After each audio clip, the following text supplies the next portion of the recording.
guys? I thought it'd be fun today to bring you along and show you how we get water into our dry cabin in Alaska and what that kind of looks like. We're kind of in between things on the projects just because we're waiting on some more materials to come in and some more things that we need for those two projects. So figured I would show you how we get water into our off-grid cabin, our dry cabin. So when I say dry cabin, what that means is that we don't have plumbing. We have no indoor plumbing. So we have to bring all of our water into our cabin, and thus all of it has to be brought out of the cabin. So when we do dishes, when we take showers, when I do laundry, that's why we have to haul all the water out in buckets that you've seen me do in other videos. So I'm going to show you today one way that you can do if you are building a dry cabin, or if you have a dry cabin. This is one way you can get water. So the first thing I do is bring my generator outside, lug this big guy out. Yep, we do keep our generators in the house. In the wintertime here in Alaska, the temperatures get way too cold to keep them outside. So we bring them inside and just have to take them outside anytime we need to run them. But basically we need our generator to run our well pump. We've got a well there inside our tent. We will head in the tent and grab our extension cord for our well pump. Got our cord. Right now I'm just checking to make sure it's going to reach our generator. Our two extension cords that plug in our well pump in our house are pretty short, so got to make sure it fits. So anyway, I'll run inside here and grab our hoses. Get those brought out and all ready to run our water. Yeah, so the hoses do come inside in the wintertime as well. It's just too cold to keep them outside. This way they're unthawed, ready to go as soon as you need to use them. These little straps right here are pretty nice too for getting your hoses in and out of the house and keeping them wrapped up nicely for you. So anyway, get these all undone, rolled out, and get our water flowing. It is pretty cool watching this and thinking about how far we've come with water since we've moved to Alaska, because when we first moved here and we lived in the tent, very similar weather conditions, very similar time of year, we were just boiling snow in a little kettle over the campfire to have hot water. That's how we were getting our hot water back then for doing dishes and washing hands, that sort of thing. But anyway, so ran the hose, took the hose, ran it in, and got it hooked up to our well pump inside. It just threads on just like any normal hose that you have. Just any normal spigot just threads right on. So anyway, I got my hose here. We're going to run it off into the woods. Now we'll go grab our cord and plug our generator in so we can get power to our well pump. So wells, so you know, at least our well pump pulls about 950 watts. So we could run it on our EcoFlow battery, but it would kill it. Now that we've got power, I'll grab you. Walk over. We take our hose a little ways away from our bulldoze landing to keep the water out of it in the spring. So that's why it's over here. It takes a second. There we go. Now we have water. So we'll let this run for about a half an hour outside, just because it just helps get some of that sediment out from our well. It's not that old, so just do that for 30 minutes and then we can bring it inside. I'll just show you inside the tent here. I didn't show you earlier.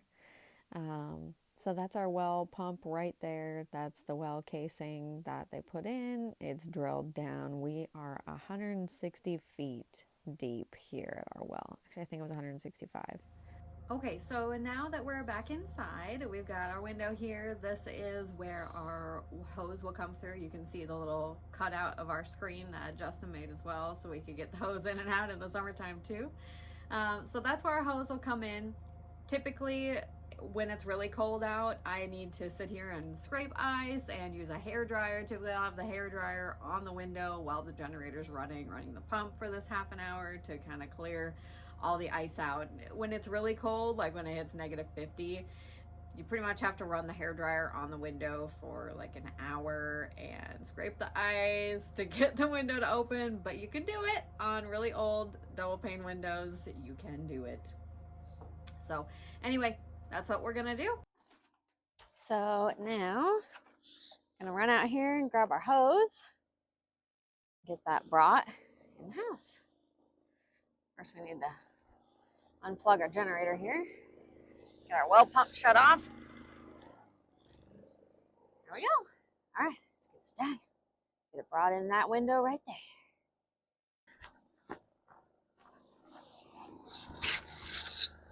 Full beans, silver. All right. Nice. All right. All right, let's head in the house. Grab this hose real quick. Pull our hose right through our window. Goes right into our 55-gallon drum right here. Now that everything's ran into the 55-gallon drum, we'll go outside here and unplug our generator. So that way, or plug our generator back in so we can get some power back to our well. Ooh. All right, there we go. There's our on switch. Let's go make sure it's filling. Okay, so now our 55-gallon drum is being filled with water from our well. A quick tip to see your water level when you're filling these is to stick a headlamp down, and you can just get enough light to shine and see where your level's at. You can just bank out where the level is there with the light on. Pretty cool. So anyway, now we just fill this guy. That's what we use for taking showers, doing dishes, doing laundry, anytime without washing your hands. That's where all of our water comes from, our drinking water as well. And then once we have it in here, we have a water filter. You can see it right there on the wall. And that's what we use. We just filter our well water, and that's what we use. So anyway, that's how you can get water into your dry cabin in Alaska and Alaska. Note too, if you're going to do this in Alaska where it gets really, really cold, time is of the essence. Obviously this video, I didn't make this video for a long time because I couldn't, because you need to move quickly, otherwise your hose will freeze while you're doing this. So like that time period in between when I shut it off and brought the whole hose into the house, normally you'd leave it running, you'd shut it off right before you're going to throw it in the house and throw it in, someone catches it, bring it in, turn it on right away, because when it's that cold, your hose will freeze solid in that little time. So anyway, but you can do it.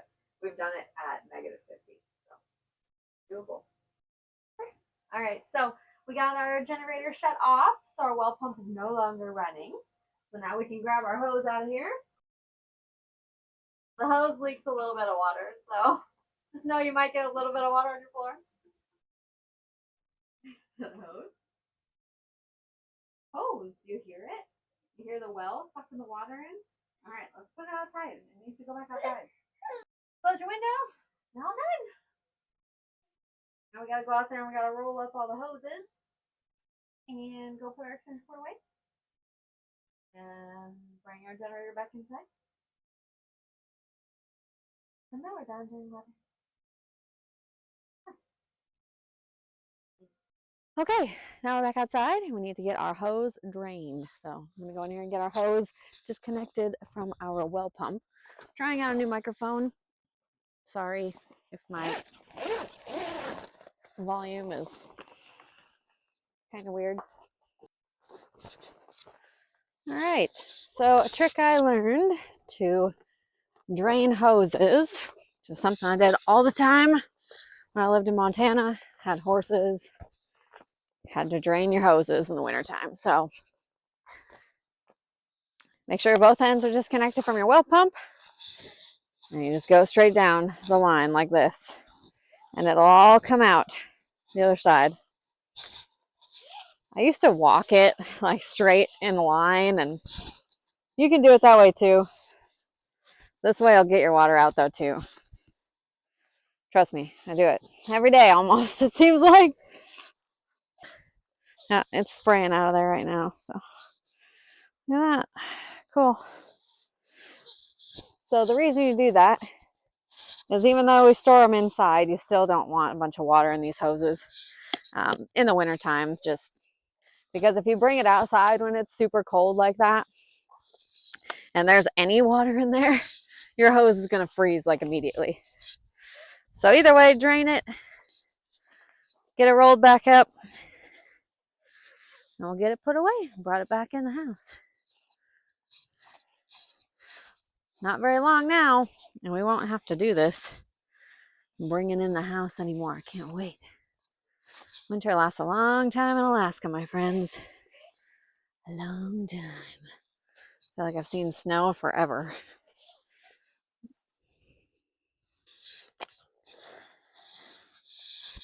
All right, and then we just connect our two ends here. Hopefully this audio isn't terrible. Sorry, guys.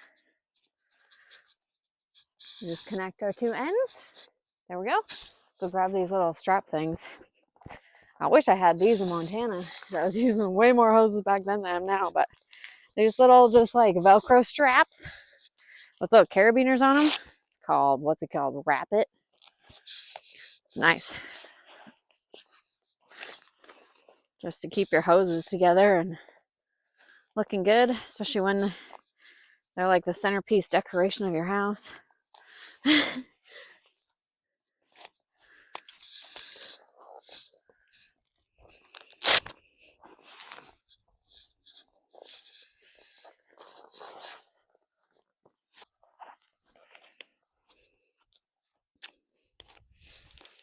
Okay, there we go. That's done. I'm gonna roll up my extension cord. Didn't do that earlier either.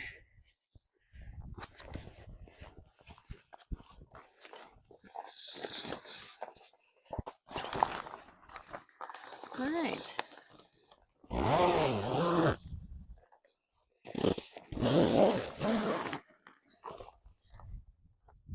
Okay. I'm gonna go ahead and bring our hose back inside real quick here. That's about it for water, guys.